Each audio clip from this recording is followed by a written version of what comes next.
दूर किसी जंगल में एक चिड़िया अपनी छोटी सी बेटी गुड़िया के साथ अपने छोटे से घर में रहती थी। गरीब चिड़िया अपने घर को चलाने के लिए खिलौने बेचा करती थी। गुड़िया बेटी, मैं काम पे जा रही हूँ, आप घर में ही रहना, बाहर ना जाना।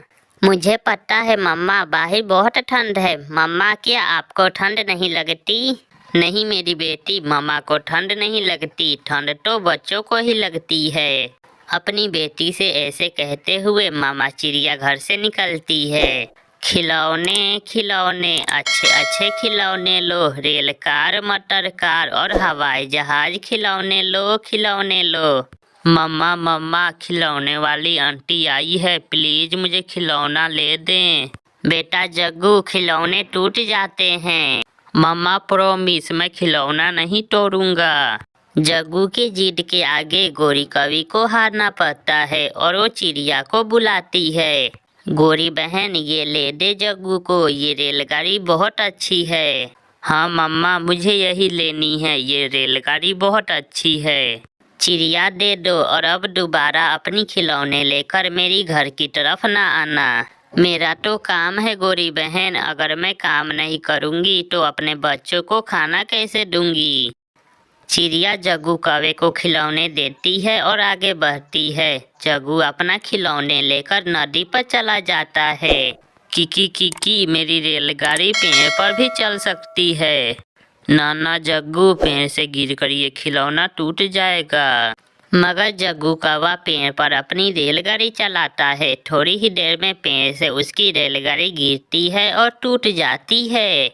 मैंने कहा था ना, खिलौना टूट जाएगा। मम्मा मारेगी, ये क्या हो गया? जग्गू रोता हुआ घर जाता है। मम्मा मम्मा, चिड़िया आंटी गंदी हैं, वो मुझे टूटी हुई रेलगाड़ी दी हैं। क्या खिलौना टूट गया? नहीं मामा, टूटा नहीं, पहले से ही टूटा हुआ था, मैंने कुछ नहीं किया। आप मुझे हवाई मोटर ला दें चिड़िया गंदी आंटी से। गुस्से में गोरी कवि टूटा हुआ खिलौना लेकर चिड़िया के पीछे जाती है। चिड़िया थक गई थी, वो आराम करने के लिए नदी के पास बैठी हुई थी।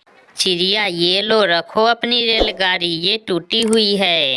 नहीं नहीं गोरी, ये ठीक थी, जरूर आपकी बेटे ने तोड़ी होगी। तो क्या मैं झूठ बोल रही हूँ? रखो इसे और मुझे वो हवाई मोटर दे दो। अब ये टूटा हुआ खिलौना कौन लेगा? मैं ये वापिस नहीं करूँगी। वापिस नहीं करोगी? छोटी सी चिड़िया, इतनी बड़ी जबान। गुस्से में गोरी कवि चिड़िया के सारे खिलौने नदी में फेंक देती है। लो, अब बेच लो खिलौने। बड़ी आई छोटी चिड़िया। गोरी, तुम बहुत बुरी हो, तुमने मेरे खिलौने नदी में फेंक दिए। अगर मैं ताकतवर होती तो तुम ऐसा कभी न करती। तुम बुरी हो, तुम बहुत बुरी हो। गोरी वहाँ से चली जाती है। रोती हुई मामा चिड़िया वापिस घर चली जाती है। मम्मा, क्या सारे ही खिलौने बिक गए? मगर चिड़िया खामोश थी। मम्मा, क्या हुआ, आप चुप क्यों हैं? बोले ना। उस गोरी की बच्ची ने मेरी सारी खिलौने नदी में फेंक दिए, वो बहुत बुरी है। मम्मा, आपको उसे मारना था। वो बहुत बुरी है, मैं उससे लड़ नहीं सकती। फिर ऐसे 2-3 दिन गुजर जाते हैं और चिड़िया के पास घर में जो खाने को था वो खत्म हो जाता है। गुड़िया बेटी, मैंने सोचा है अब मैं किसी के घर में काम कर लेती हूँ, ऐसे तो गुजारा नहीं होगा। मम्मा, किसी के घर में काम करने से अच्छा है आप उनका स्वेटर बनाकर बेचना शुरू कर दे। आप बहुत अच्छे स्वेटर बना लेती हैं। अपनी बेटी की बात मामा चिड़िया को पसंद आती है और फिर उस दिन से मामा चिड़िया उनका स्वेटर बनाना शुरू कर देती है। वो दिन रात काम करती है और रंग बिरंगे स्वेटर बनाती है। ठंड भी बढ़ गई थी और जंगल में बर्फबारी शुरू हो जाती है। ऐसे मौसम में चिड़िया जब स्वेटर बेचने जाती है तो उसके स्वेटर हाथों हाथ बिक जाते हैं। चिड़िया बहन, मुझे वो वाला हरे रंग का स्वेटर दे दें। और मुझे वो लाल रंग का। ऐसे चिड़िया को अच्छा मुनाफा होता है। चिड़िया अपनी मुनाफा से अपनी बेटी के लिए खाना लेती है और घर जाती है। गोरी कवि को भी भोजन लेने जाना होता था, उसे भी ठंड लगती थी, वो भी चिड़िया के पास आती है। चिड़िया चिड़िया, मुझे एक काले रंग का स्वेटर दे दो। नहीं गोरी, मेरे पास तुम्हारे लिए स्वेटर नहीं है। अभी मैं वो खिलौने वाली बात नहीं भूली हूँ। चिड़िया, मुझे बहुत ठंड लग रही है, ये लो पैसे और मुझे वो काले रंग वाला स्वेटर दे दो। ना भाई ना, तुम जाओ, फिर आकर कहोगी कि स्वेटर फटा हुआ है।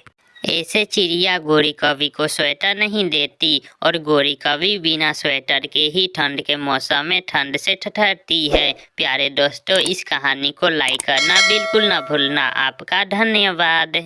एक नंबर की आलसी, एक नंबर की चोरनी और एक नंबर की झगड़ालू थी वो कवि। वो हर किसी से झगड़ा करती थी। चिड़िया सुबह से सूखी लकड़ियाँ काट रही थी और फिर वहाँ गोरी कवि आ जाती है।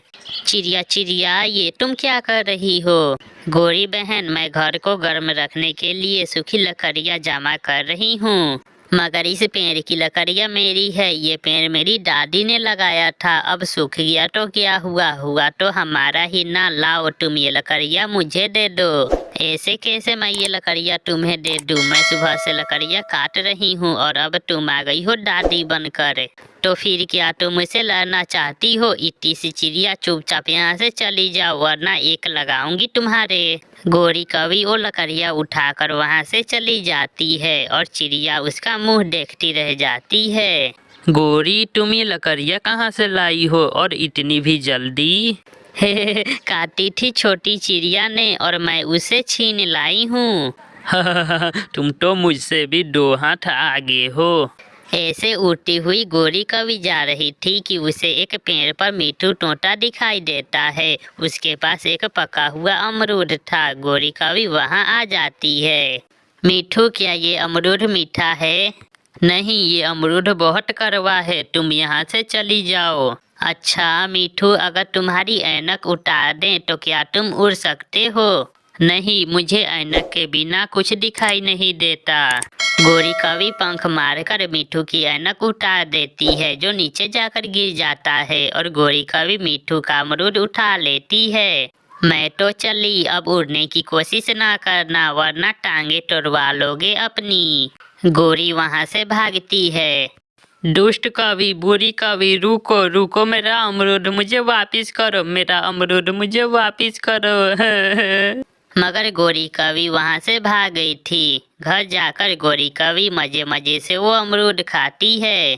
जंगल में कोई भी ऐसा पक्षी नहीं था जो गोरी कवि से पीटा ना हो। वो तो कई बार अपने पति को भी पीट चुकी थी। गोरी, आज घर की सफाई कर लो। सफाई करेगी मेरी जूती, ये काम मुझसे नहीं होते।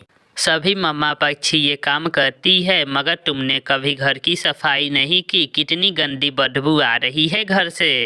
एक बार कहा ना, सफाई तुम करोगे। तुम करोगी।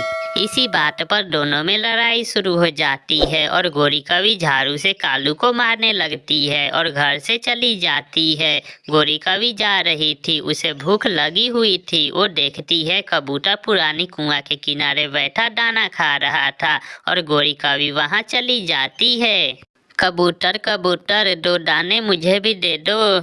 मेरे पास 2 ही तो दाने हैं, मैं तुम्हें देकर खुद क्या खाऊंगा, चल भाग यहाँ से। इतनी आसानी से गोरी कवि कहाँ हार मानने वाली थी। वो तो कबूतर से दाना छीनने लगती है। कबूतर अपनी तरफ दाना खींच रहा था।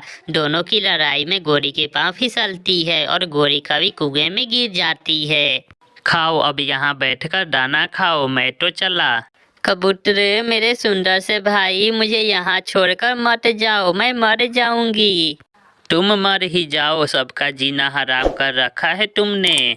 कबूतर वहां से चला जाता है। गोरी कवि कुएं में बैठी रोने लगती है। कबूतर कालू कवि के पास जाता है।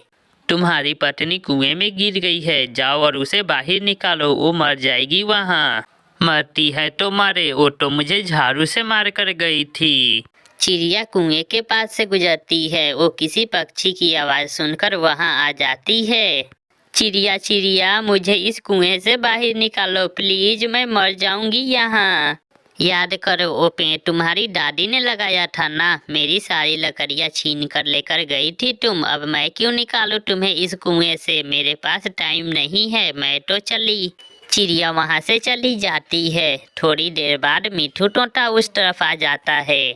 मिठू मिठू मेरे भाई, मुझे उस गंदे कबूतर ने कुएं में धक्का दे दिया है, प्लीज मुझे बाहर निकालो। और फिर बाहर आकर तुम मेरी ऐनक कुएं में फेंक दो और मेरा भोजन छीन लो। बुरी कवि, मैं तुम्हारा विश्वास करने वाला नहीं हूँ। वो कवि इतनी बुरी थी कि कोई भी उसका विश्वास नहीं करता। वो सबसे लड़ाइयाँ कर रखी थी। वो कुएं में बैठी रोटी रहती है। फिर रात को चिड़िया और कबूतर वहाँ आ जाते हैं। उनके पास एक रस्सी थी। गोरी, आवाज सुनकर गोरी जल्दी से बोलती है, चिड़िया चिड़िया प्लीज मुझे यहाँ से बाहर निकालो, मुझे बहुत डर लग रहा है। पहले वादा करो तुम किसी से भी लड़ाई नहीं करोगी और ना ही अपने पति को झाड़ू से मारोगी। मैं वादा करती हूँ, मैं वादा करती हूँ, मैं फिर कभी किसी से लड़ाई नहीं करूँगी। बस एक बार मुझे बचा लो मेरे दोस्तों। चिड़िया और कबूतर को उस पर दया आ जाती है और वो रस्सी कुएं में फेंककर गोरी को बाहर निकालते हैं और गोरी वहां से भाग जाती है। शायद अब वो सुधर जाए क्योंकि उसे अब सजा मिल चुकी थी। प्यारे दोस्तों, इस कहानी को लाइक करना ना भूले। आपका धन्यवाद।